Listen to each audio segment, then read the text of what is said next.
묵상 기도하심으로 새벽 예배를 시작하겠습니다. 하나님 감사합니다. 간밤에도 주의 품에 우리를 품어주셨다가 새날을 주시고 예배케 하심을 감사합니다. 오늘 이 하루도 주와 동행하는 하루가 되게 하시고 주님을 기쁘시게 하는 하루 될 수 있도록 인도하여 주옵소서. 우리가 가지고 온 모든 인생의 짐과 문제들은 주께서 담당해 주시고 세상에 줄 수 없는 참된 평강과 안식을 허락하여 주옵소서. 오늘 이 하루도 주의 백성들의 오가는 모든 발걸음을 세밀하게 지키시고 보호하시며 인도하여 주옵소서. 예수님의 이름으로 기도합니다. 아멘. 찬송 438장 드리겠습니다. 내 영혼이 은총 입어 중한 죄짐 벗고 보니 슬픔 많은 이 세상도 천국으로 화하도다. 할렐루야 찬양하세. 내 모든 죄 사함받고 주 예수와 동행하니 그 어디나 하늘나라 주의 얼굴 뵙기 전에 멀리 뵈던 하늘나라 내 마음속에 이루어지니 날로 가깝도다. 할렐루야 찬양하세. 내 모든 죄 사함받고 주 예수와 동행하니 그 어디나 하늘나라 높은 산이 거친 들이 조막이나 궁궐이나 내 주 예수 모신 곳이 그 어디나 하늘나라. 할렐루야 찬양하세. 내 모든 죄 사함받고 주 예수와 동행하니 그 어디나 하늘나라. 아멘. 오늘 이 시간에 주시는 살아계신 하나님의 말씀은 구약성경 욥기 32장 11절에서 22절의 말씀입니다. 보라 나는 당신들의 말을 기다렸노라. 당신들의 설교와 당신들의 말에 귀 기울이고 있었노라. 내가 자세히 들은즉 당신들 가운데 욥을 꺾어 그의 말에 대답하는 자가 없도다. 당신들이 말하기를 우리가 진상을 파악했으나 그를 추궁할 자는 하나님이시요 사람이 아니라 하지 말지니라. 그가 내게 자기 이론을 제기하지 아니하였으니 나도 당신들의 이론으로 그에게 대답하지 아니하리라. 그들이 놀라서 다시 대답하지 못하니 할 말이 없음이었다. 당신들이 말없이 가만히 있어서 다시 대답하지 아니한즉 내가 어찌 더 기다리랴. 나는 내 본분대로 대답하고 나도 내 의견을 보이리라. 내 속에는 말이 가득하니 내 영이 나를 압박하느니라.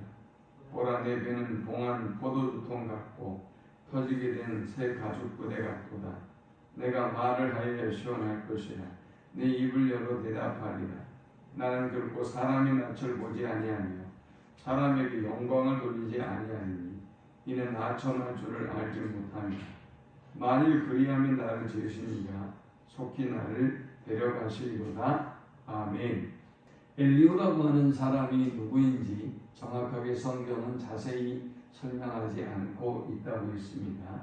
다만 32장에서 얻을 수 있는 엘리후에 관한 정보는 욥과 욥의 친구들보다는 나이가 연소한 사람이다 라는 것입니다. 그는 또 욥과 세 친구들의 대화를 곁에서 듣고 있었습니다. 그리고 또한 그는 오랫동안 참고 기다려왔습니다. 그러다 이제 그가 연소하기 때문에 참고 또 그 친구들과 욥의 대화를 오랫동안 듣다가 이제 견딜 수 없어서 지난 시간에부터 이 대화에 개입하고 있습니다. 자, 오늘 이 본문에 보면 그가 개입할 수밖에 없는 이유가 세 가지 등장하게 되는데요.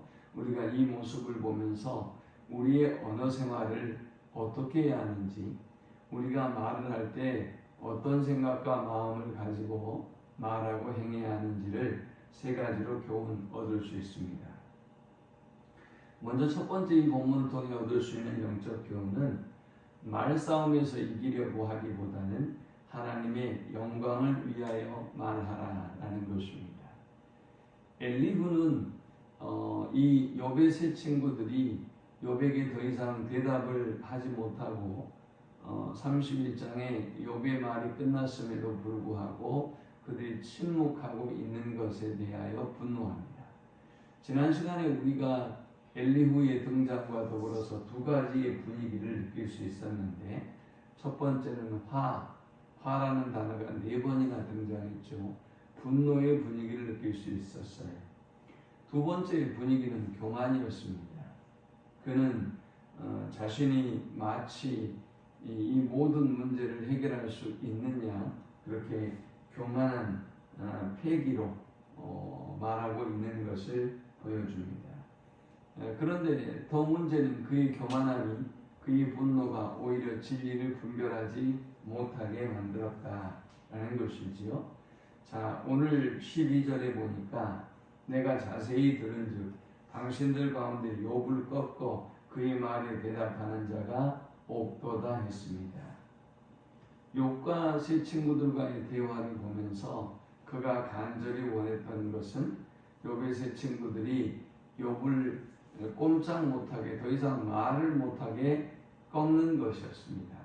말로 이겨버리는 것이었습니다. 그런데 이 세 친구들이 말하는 걸 보니까 영 마음이 들지 않았던 것이지요. 그들은 말하기를, 13절에 당신들이 말하기를 우리가 진상을 파악했으나 그를 추궁할 자는 하나님이시요 사람이 아니라 하지 말지니라 했습니다.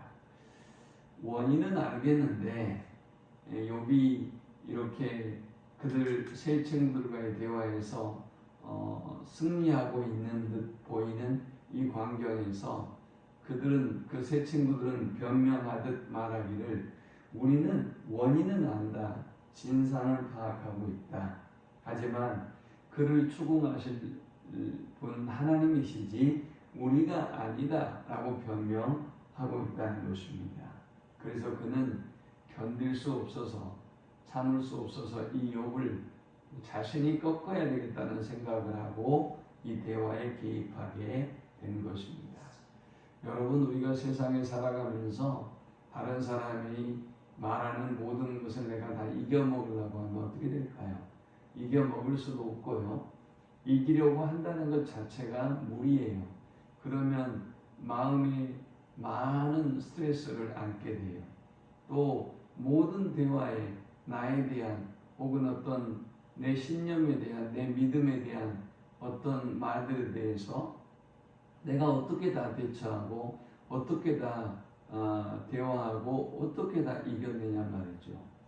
말은 말싸움을 위하여 존재하는 것이 아니라는 걸 기억해야 합니다. 또 우리가 모든 말싸움에서 이길 필요가 없다는 것을 알아야 됩니다. 우리가 말싸움에서 이긴다고 해서 달라질 게 아무것도 없어요. 뭐가 달라지겠습니까? 진리는 하나님이 하시고 하나님이 옳다 해야 옳은 것이지, 이 땅에서 여론조사를 통해서 다수냐 소수냐를 통해서 내가 이긴들 의미가 없으며 진리가 달라지지 않으며 내가 패배한들 또 옳은 것이 틀린 것이 되는 것이 아닌 것입니다. 그러므로 우리는 어떤 말을 하든지 간에 내 자신의 승리를 위해서 말하는 것이 아니라 하나님의 영광을 위해서, 하나님이 영광 받으실 만한 생각과 언어로 하나님께 영광을 돌려야 할 줄 믿습니다. 두 번째, 우리가 이 본문을 통하여 얻을 수 있는 영적 교훈은 자신의 마음을 시원케 하기 위해 말하지 말고 하나님의 마음을 시원케 하라라는 것입니다. 엘리후는 답답했습니다. 자기가 말하지 않고는 견딜 수 없는 상태가 되었습니다. 그는 16절에 당신들이 말없이 가만히 있어서 다시 대답하지 아니한즉 내가 어찌 더 기다리라 했어요. 26절부터 욥이 세 친구들에게 반박을 31장까지 합니다. 26장부터 31장까지. 그러니까 얼마나 오랫동안 욥이 그 친구들에 대해서 반박했는가를 알 수 있죠. 그런데 끝나고 나면 세 친구들이 이제 반박하고 욥을 꾸짖고 해야 될 터인데 26장부터 31장까지 욥의 항변을 듣고 그 다음에 그들은 말을 이어가지 못했어요. 32장 1절에 보니까 세 사람이 말을 그치니 그랬잖아요. 말을 이어가지 못한 거예요. 그러니까 이 광경을 보고 있던 엘리후가 분노했던 것이지요. 그래서 당신들이 말없이 가만히 있어서 다시 대답하지 아니한즉 내가 어찌 더 기다리라. 그 세 친구들이 반박하지 못하는 걸 보면서 이 사람이 조급해진 거예요. 그리고 또 말합니다. 17절에 나는 내 본분대로 대답하고 나도 내 의견을 보이리라. 지금까지는 나이가 어려서 다른 사람이 말하도록 배려해주고 기다렸는데 이제 견딜 수가 없다는 것입니다. 그의 견디지 못하는 심령의 상태를 너무 잘 비유하고 있는 말씀이 있는데요. 18절에 내 속에는 말이 가득하니 내 영이 나를 압박함이니라 했습니다. 자기의 안에 말이 가득하다는 것입니다. 그래서 더 이상 참고 있을 수가 없다는 것입니다.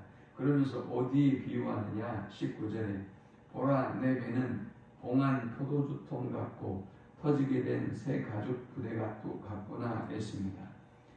포도주를 이렇게 통에다 담아 놓으면 이게 이제 발효가 되면서 견딜 수 없는 상태가 돼서 이 펑 터지는 상태가 온단 말이죠. 자신이 그렇게 비유하고 있어요. 도저히 참을 수 없어서 이 어떤 발효된 가스가 나오는 포도주통처럼 지금까지 자기가 인내하고 기다려오고 듣고만 있어 왔는데 이제 말할 수 없는 상태가 되었다. 터질 듯한 상태가 되었다라고 비유합니다. 또 터지게 된 새 가죽 부대에 비교합니다. 도저히 견딜 수 없어서 빵빵해진 그런 상태를 말하고 있는 것입니다. 그래서 그가 말해야 하겠다는 것입니다. 20절에는 내가 말을 하여 시원할 것이라 내 입을 열어 대답하리라 했습니다. 이 답답함을 내가 오랫동안 참고 기다렸는데 터질 듯한 내 심령의 상태를 내가 더 이상 기다리고 참을 수가 없다. 나는 이제 나의 시원함을 위해서 말할 것이다 라고 말합니다. 여러분, 그런데 말이라고 하는 것은 내 마음이 시원하고 내 마음이 좋고 내 마음이 개운하라고 하는 것은 아니죠. 우리가 이 땅에 살아가면서 마음이 품고 있는 많은 생각과 말들이 있는데 그것을 내 마음이 편하고자 내가 하고자 하는 말들을 다 해버리면 어떻게 될까요? 온통 난리가 나겠죠. 온통 참고 기다려주고 인내하지 못하고 여러분들이 하고자 하는 말들을 마구 내뱉으면 이 땅은 원망과 성토와 싸움과 공격과 분열의 땅이 되고 말 것입니다. 그런데 그는 자기 마음을 시원하기 위해서 지금 말하겠다는 거예요. 여러분, 내 마음이 시원하기 위해서 말하지 말고 다른 사람의 마음을 시원하기 위해서도 말하지 말고 오직 하나님의 마음을 시원케 하기 위해서 말하는 우리가 될 수 있기를 축원합니다. 마지막 세 번째, 우리가 이 본문을 통해 얻을 수 있는 영적 교훈은 자신의 생각이 하나님께 합당한 것이라는 자기 확신을 경계하라라는 것입니다. 뭐라고요? 내 생각이 하나님의 생각이다. 내 생각이 하나님께 합당한 생각이다. 라는 확신을 주의하는 거예요. 이게 왜 주의해야 될까요? 어떤 사람들은 보면 자기 생각이 마치 하나님의 생각과 확실하게 일치한다고 그릇된 확신을 가지고 있는 사람이 있어요. 이런 사람은 이제 어떤 문제를 불러일으킬까요? 이런 사람은 폭군이 되는 것입니다. 이런 사람은 폭력배가 되는 것입니다. 깡패가 되는 거예요. 자기 말이 하나님의 말과 똑같다라고 생각하니까, 자기 생각이 하나님의 생각과 똑같다고 생각하니까 옳은 거죠. 그러니 잘못된 사람을 향해서 마음껏 폭력을, 말의 폭력을, 언어의 폭력을 행사할 수 있는 것입니다. 이제 이 엘리후가 뭐라고 했죠? 32장 8절에 보니까 그러나 사람의 속에는 영이 있고 전능자의 숨결이 사람에게 깨달음을 주시나니 어른이라고 지혜롭거나 노인이라고 정의를 깨닫는 것이 아니니라. 그러므로 내가 말하노니 내 말을 들으라. 나도 내 의견을 말하리라 했죠. 참 지혜는 하나님으로부터 오는 것이다, 비롯된 것이다 라고 32장 8절에서 이야기했어요. 자, 그리고 오늘 본문 21절에는 보니까 나는 결코 사람의 눈치를 보지 아니한다 라고 얘기했어요. 사람에게 영광을 돌리지도 아니한다 라고 말했습니다. 자, 이게 무서운 거죠. 자기가 자기 안에 하나님의 성령이 진리를 깨닫게 해주었다는 확신을 가지고 있어요. 물론 잘못된 확신이죠. 그 다음 또 뭐라고 했죠? 자신이 사람의 눈치를 보지 않는다. 그리고 사람에게 영광을 돌리는, 누구를 위하여 말하지도 않는다라는 거죠. 이 사람은 하나님만 바라보고 하나님의 영광을 위해서 말하겠다는 거예요. 그리고 자기가 그런 사람이라는 거예요. 자, 그러니 얼마나 위험합니까? 이런 사람이 말하면, 이런 사람이 자기 뜻이, 자기 생각이 하나님의 뜻과 생각이라고 말하면 많은 사람을 두려움에 빠지고요. 이단들이 그렇게 잘하잖아요. 또 무당들이 그렇게 잘하잖아요. 많은 사람을 믿음에서 떠나게 만들고 또 잘못된 사상과 의식에 빠지게 하는 것입니다. 또 22절에 보니까 이는 아첨할 줄 알지 못함이라. 만일 그리하면 나를 지으시니가 속히 나를 데려가시리로다 했습니다. 내가 누구에게 아첨하기 위해서 말하지 않는다는 것입니다.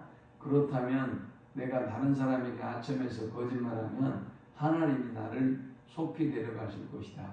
이렇게 말하는 사람이 있다고 한다면 주변의 사람이 이 사람을 얼마나 두려워하겠어요. 자기의 말에 신적 권위가 있다고 생각하는 거예요. 내 말이 하나님의 말이고 내 생각이 곧 하나님의 생각이라는 그릇된 확신을 가지고 있는 거예요. 이런 사람은 깡패가 되는 것입니다. 많은 사람들에게 폭력을 행사하고 또 많은 사람을 진리에서 떠나게 만들고 하나님과 멀어지게 만드는 것입니다. 오히려 그가 하나님이 되어버리는 거예요. 그러므로 오늘 여러분이 말하고 생각하고 행동할 때 내 생각이 언제든지 하나님의 생각과 다를 수 있으며 틀릴 수 있다는 겸손함을 가져야 합니다. 그리고 늘 하나님의 말씀으로 돌아가고 하나님의 음성에 귀 기울이는 삶을 살아야 우리가 바른 생각을 할 수 있고 또 하나님이 기뻐하는 말을 할 수가 있는 것입니다. 오늘 이 하루도 하나님이 기뻐하는 언어 생활로 하나님께 영광을 돌리고 영혼을 살리는 우리 모두가 되시기를 축원합니다. 하나님 감사합니다. 귀한 말씀을 통해서 은혜 받고 깨닫습니다. 오직 하나님을 기쁘시게 하는 우리가 되게 하여 주옵소서. 오직 하나님의 마음을 시원케 하고 하나님의 영광을 위하여 말하는 저들이 되어지도록 주님 인도에 주옵소서. 예수님의 이름으로 기도합니다. 아멘. 지금은 우리 주 예수 그리스도의 크신 은혜와 성부 하나님의 그 크신 사랑과 성령의 인도고 교통 충만케 하시니 오직 하나님의 영광을 위해서 말하고 하나님의 마음을 시원케 하기 위해서 말하며 오직 하나님을 기쁘시게 하는 삶을 살기를 소망하는 모든 주의 백성들의 머리 위에 이제부터 영원토록 함께 있을지어다. 아멘.